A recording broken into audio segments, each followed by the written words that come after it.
an even greater number who don't get it. And for that, you destroy, because that's what's happening before our eyes, Brian, you destroy the world economic system. Now, let's go back to how I started.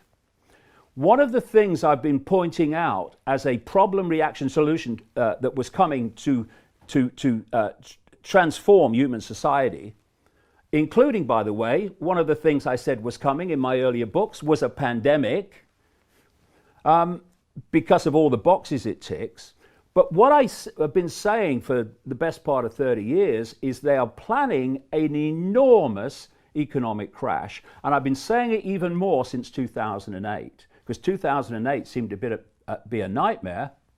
The point I'm making is what they want is something that would make 2008 look like, you know,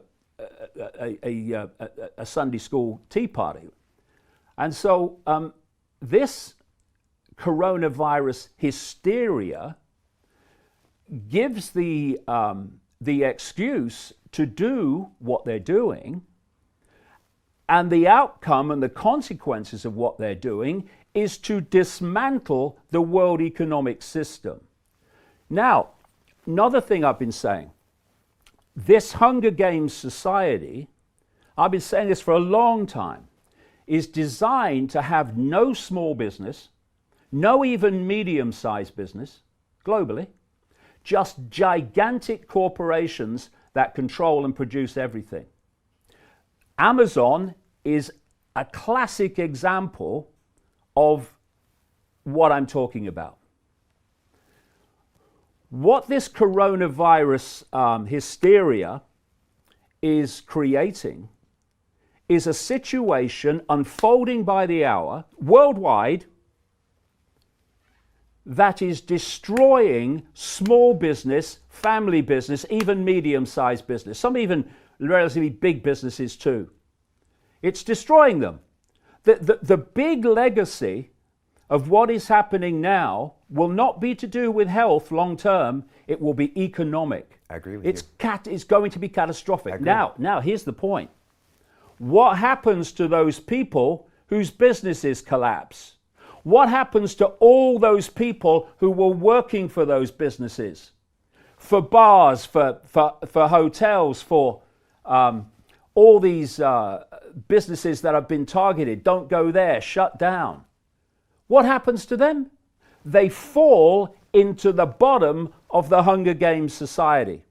And what we're seeing now, every day, is this Hunger Games society coming closer and closer and closer because of what's being done in the name of protecting the people. I got news for you.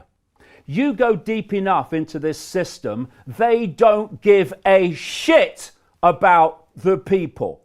We are being asked to believe now that this system cares about old people. We must protect the old people. We must destroy the world economy to protect the old people. Oh, these would be the old people, would they, that have paid in their entire life through taxation and other means, and at the end, in their final years, they get handed a pittance of a pension which gives them the choice between being warm or being hungry.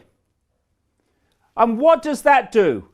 When people are going without essential things, because the system doesn't care, and they're having to buy shite food, because that's all they can afford. They can't have nutrients to boost their immune systems because they can't afford them, and the mainstream everything's not telling them they need them anyway. And at the same time, they're breathing in shit air, drinking toxic water and other drinks, being deluged with sugar, which has a phenomenally destructive impact on the immune system. All this is going on. We're living in an electromagnetic, technologically generated soup of radiation toxicity. And this system has allowed that to happen, has allowed corporations to do that, and now, having done all that, that's devastated the lives and the immune systems of old people, we are being asked to believe that the system cares about the health of the elderly. It doesn't give a shit. And I'm not talking about the nurses. I'm not talking about the doctors. I'm talking about that at the core which is driving this. And the idea that all these things are being done to protect the elderly, they don't give a shit about the elderly. The elderly are an excuse to impose the very society that I'm talking about. Now, if you look at when these things happen and great Orwellian, draconian things are put in place, oh, we've got to do this because of the problem. Well, the problem eventually passes. This virus will eventually flatten out. But what you see every time, 9/11's a classic, they'll roll back some of it, but not nearly roll back to where it was before. The whole thing's moved on closer to the Hunger Games society. Another thing you're going to see, oh, and by the way, I mentioned that a great goal of this, and I've been saying this, when did I first write this? About 1993. They want a cashless society, a digital cashless society, one world currency, which has phenomenal implications for freedom. They want rid of cash. And when I said that, there was lots of cash in circulation. People going, end of cash? Now look at it. And you know, what was it this guy Tedros, the head of the World Health Organization, a man I wouldn't trust to tell me the time in a room full of clocks, by the way, he said, don't touch cash.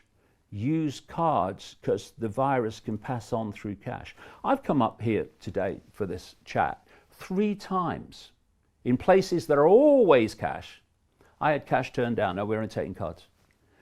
And when this runs on, they're going to be justifying a cashless society on the basis of that you can pass viruses on through it.